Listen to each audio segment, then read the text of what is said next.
naikkan upah buruh setinggi-tingginya. Itu hanya menjerumuskan kaum buruh Indonesia ini terjebak dalam disparitas upah yang semakin parah.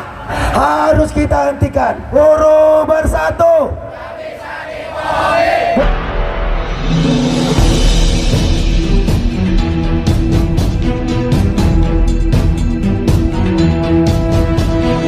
Saya Yani Muhammad, driver online Depok. Walaupun saya tidak memilih Prabowo pada saat pemilihan kemarin, tetapi kami tetap mengakui Bapak Prabowo sebagai Presiden Republik Indonesia. Tetapi ingat dulu, tunggu dulu Pak Prabowo. Masih panjang ini urusan dengan kaum buruh. Hari ini kita saksikan kebijakan rejim penguasa semakin hari semakin gila, saudara-saudara. Kami ini kaum buruh bukan gak ngerti persoalan ekonomi. Kami ini kaum buruh bukan gak ngerti persoalan politik. Kami ini kaum buruh bukan gak ngerti persoalan hukum. Tetapi kebijakan rezim Jokowi melalui Menteri Keuangan telah menaikkan pajak menjadi 12% tahun depan, saudara-saudara. Sementara upah kita masih aja mau dicicil-cicil. Apakah kalian masih mau membiarkan persoalan-persoalan perbudakan rezim upah murah ini, saudara-saudara? Siap melawan, siap melawan, harus melawan. Kalau kalian tidak mau melawan, maka kalian akan menjadi jogos di negeri sendiri.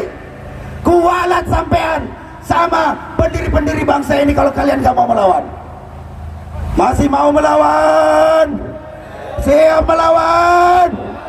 Bagaimana mau melawan, suaranya kayak kodok aja.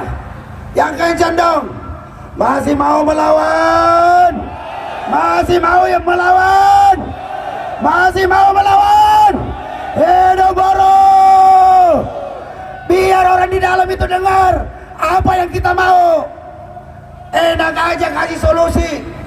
Solusi daripada perbaikan kondisi buruh hari ini, Pak Menteri, saya kasih tahu. Solusi kondisi hari ini adalah naikkan upah buruh setinggi-tingginya untuk mendongkrak daya beli masyarakat. Bukan upahnya dikecilin, pajaknya digedein. Itu sama dengan membunuh kaum buruh Indonesia secara pelan-pelan, sistematis, dan terstruktur. Begitu Pak Menteri. Pak Menteri harus dengarkan ini. Pak Menteri, saya harap Pak Menteri ada di dalam dan bersedia mendengarkan apa yang menjadi aspirasi kita. Kalau tidak, kita akan serbu masuk ke dalam, betul tidak? Siap tidak serbu ke dalam? Siap tidak? Betul tidak? Hidup buruh! Hidup buruh yang melawan. Dan ini lagi-lagi, ini kondisi yang dialami oleh buruh hari ini, yang sudah semakin menderita akibat terlalu banyak pengeluaran dan menjadi korban pinjol di mana-mana. Ini akibat daripada 10 tahun rezim Sontoloyo, Jokowi jahanam biadab kurang ajar itu berkuasa membiarkan persoalan ini terjadi.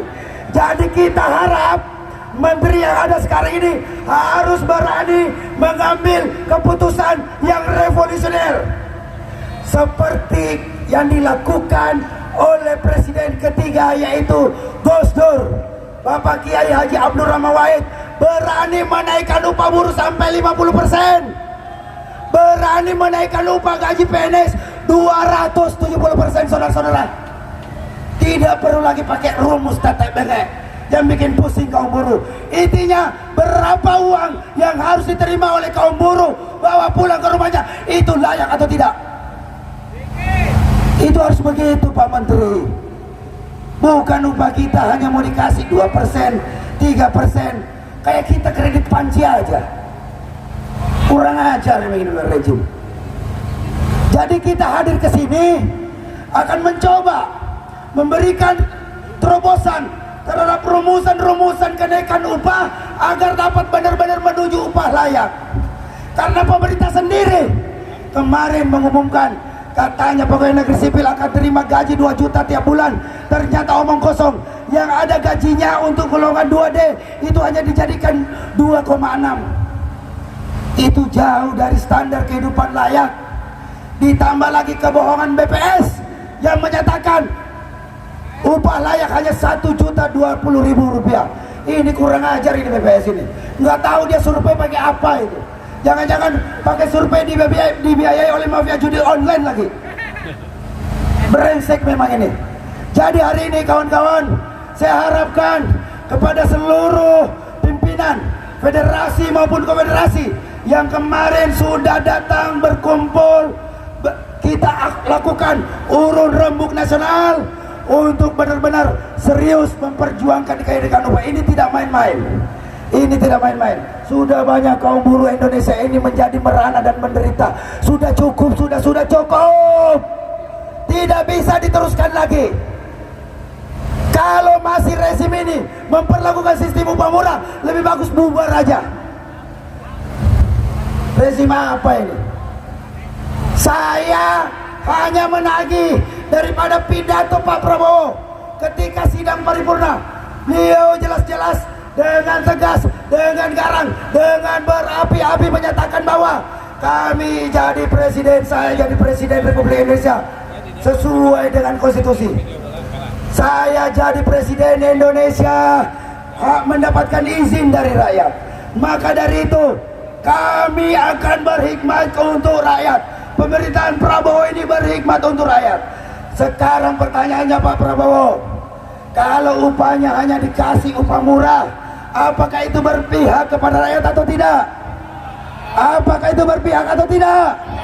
Sementara pengusaha-pengusaha jahanam, pengusaha-pengusaha hitam itu mendapatkan tax holiday lah, tax amnesty lah, dan berbagai macam kebijakan yang amat menguntungkan usaha-usaha mereka. Padahal sejatinya mereka berusaha sambil menipu, merampok, merampas tanah-tanah rakyat, saudara-saudara. Kita minta Prabowo konsisten. Kalau tidak konsisten, lebih bagus Prabowo laser aja. Itu lebih bagus, itu lebih gentleman, saudara-saudara.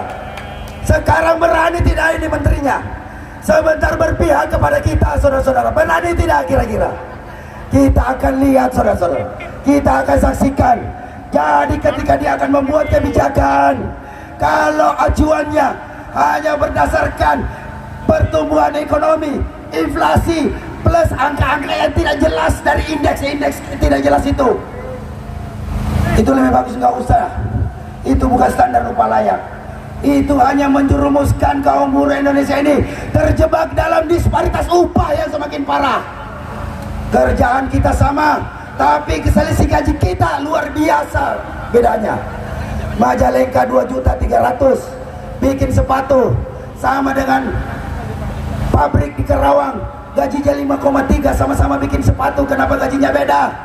Makannya sama, makan nasi, darahnya sama, darah merah, bukan darah biru. Yang bikin kebijakan upah murah ini adalah keturunan darah kotor. Kalau kita ini semua adalah keturunan darah biru, karena kita semua mau memperjuangkan hak-hak rakyat. Kita ingin membangkitkan gerakan perlawanan rakyat yang tertindas hari ini, saudara-saudara. Akibat rezim upah murah yang terus-menerus terjadi di Indonesia harus kita hentikan. Kalau saya bilang buruh bersatu, kalian bilang apa? Kita coba buruh bersatu.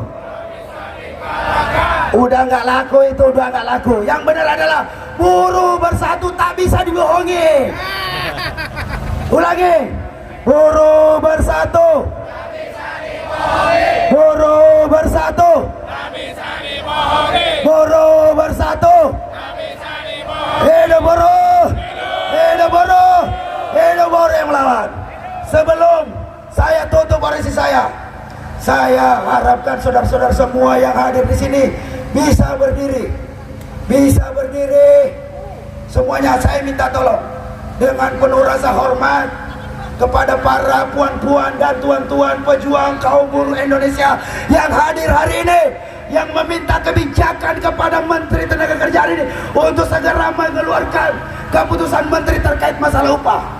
Jangan buruh di daerah disuruh-suruh demo ke Pemda, ke kantor kota, wali kota, tapi aturannya nggak jelas.